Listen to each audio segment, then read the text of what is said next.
Intervalo. E a gente tem informação agora em Belo Horizonte, Débora, sobre o crescimento da população em situação de rua no Brasil. Débora Costa, boa tarde.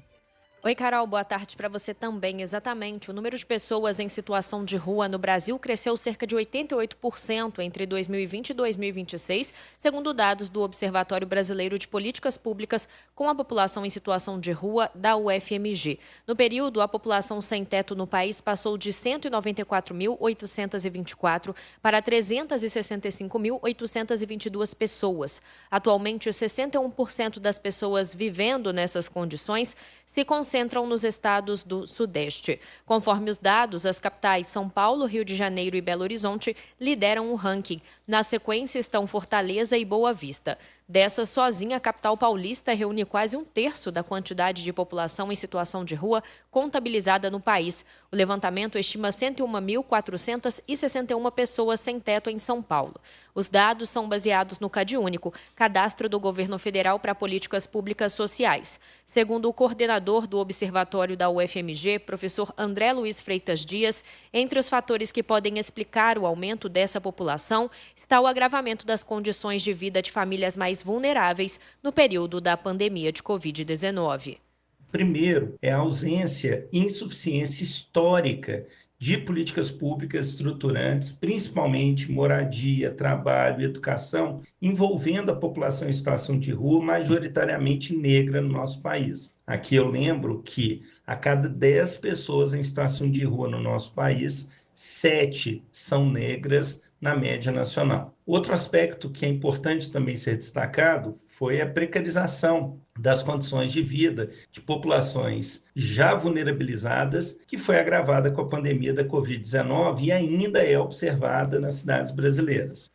O estudo destaca ainda que as emergências climáticas e os deslocamentos forçados em curso no Brasil e em outros países da América Latina, principalmente na Venezuela, também impactam o crescimento da população em situação de rua, particularmente em estados do Sudeste. Por outro lado, segundo a UFMG, o aumento pode também estar associado ao fortalecimento do CadÚnico e do sistema de rastreio das pessoas mais vulneráveis.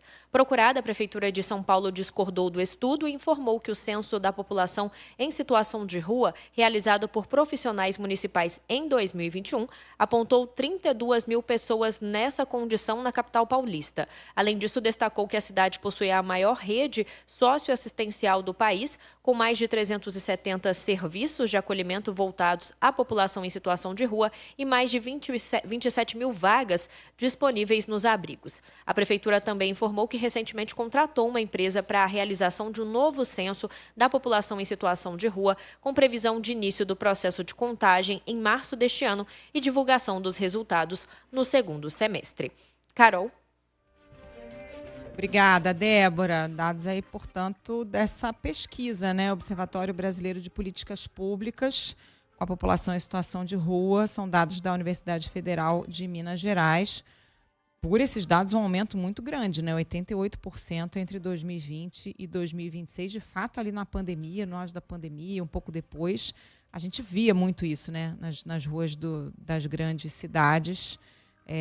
Então, dado compara lá com 2020, no início da pandemia, deve ter pego realmente esse pico aí causado pelo empobrecimento da população e tudo que a gente viu durante a pandemia, né? A Débora Costa citou a cidade de São Paulo, que costuma dizer que não reconhece a metodologia utilizada por essa pesquisa da UFMG, porque é uma pesquisa que utiliza os dados do CadÚnico, onde estão inscritas aquelas famílias que recebem benefícios sociais. E o que a Prefeitura de São Paulo afirma é que pode haver duplicidade nas inscrições do CadÚnico. No entanto, o censo da população de rua na cidade de São Paulo, que é onde está o maior número, né, ele é de 2021, ou seja, está defasado, né? Defasado. Naquele momento, segundo o censo da Prefeitura, havia pouco mais de 31 mil pessoas em situação de rua na cidade. Só que basta dar uma volta, principalmente na região central, que a gente consegue observar que esse número é muito maior.